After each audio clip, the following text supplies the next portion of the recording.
big takeaways from the hearing today. Obviously, the concern is that crypto mining uses a lot of energy.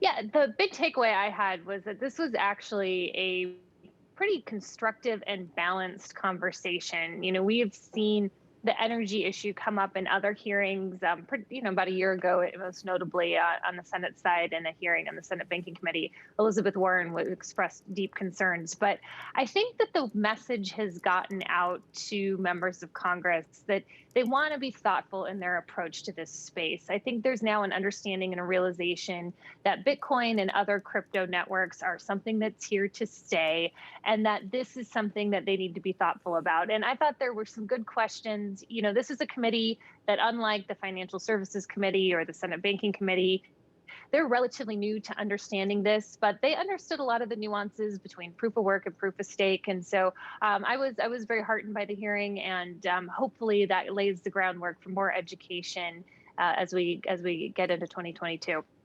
There was definitely more friendly banter than we've heard in prior hearings involving the tech industry. Take a listen to this from the CEO of Soluna Computing, which sells clean computing to businesses, including the crypto community. Listen in. You're appropriately exploring the narrative that the energy demands of cryptocurrency will destabilize our grid. And I'm here to tell you that the narrative is wrong. Crypto computing can be a catalyst for clean energy development, which will reduce pollution and create local jobs. Do you agree with that, Kristin? Yeah, no, John is absolutely right. If you look today with renewable energy, you often lose so much of that. And if you pair Bitcoin mining with the deployment of renewables, it can actually make something that was unprofitable now profitable because you pair it with Bitcoin mining. And furthermore, Bitcoin mining can be turned off and on easily so that you can, manage the amount of electricity going onto the grid. So yeah, us in the crypto space, we think Bitcoin is actually is a positive development for renewable energy.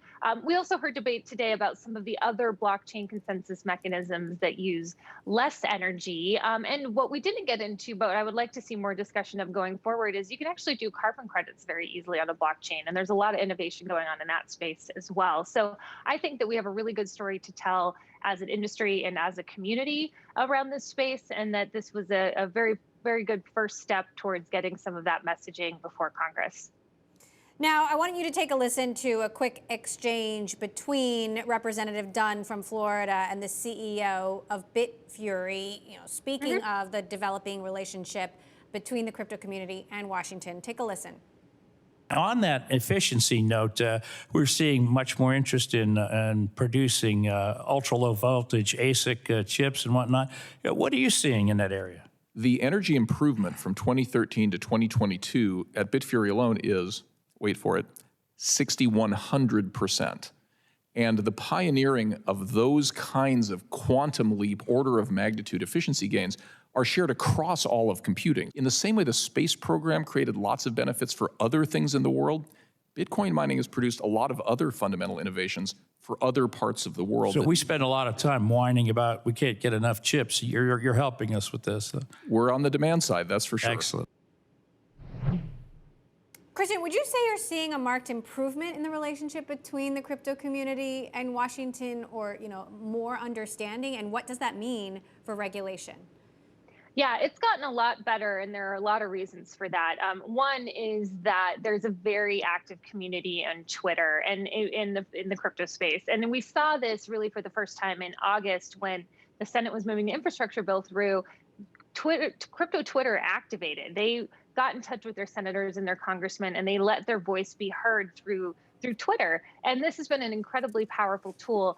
We're also actually starting to see a lot of new candidates come into the space that have crypto policy as part of their platform. They're running and diversifying and their messaging by being pro-crypto. And so I think members of Congress realize that if they're not careful, they might find themselves inadvertently having a primary challenge from somebody who is pro-crypto or being attacked on Twitter by a bunch of crazy crypto people. Nobody wants this. They want to be constructive. They want to be seen as leaders. And they realize that, going back to the previous segment, we have issues with big tech The answer to big tech is to support crypto networks, because that is going to drive innovation that's going to open up these platforms, open up competition, give users control over their data and more choices. And so I think that that message about Web3 and what can be done with crypto networks is starting to sink in. And we've really turned a corner. Still a lot of work to do, a lot of education, a lot of policies that need to be cleaned up. But the pieces are coming together, and I'm really optimistic that we're on a path to getting good policy for the entire crypto ecosystem.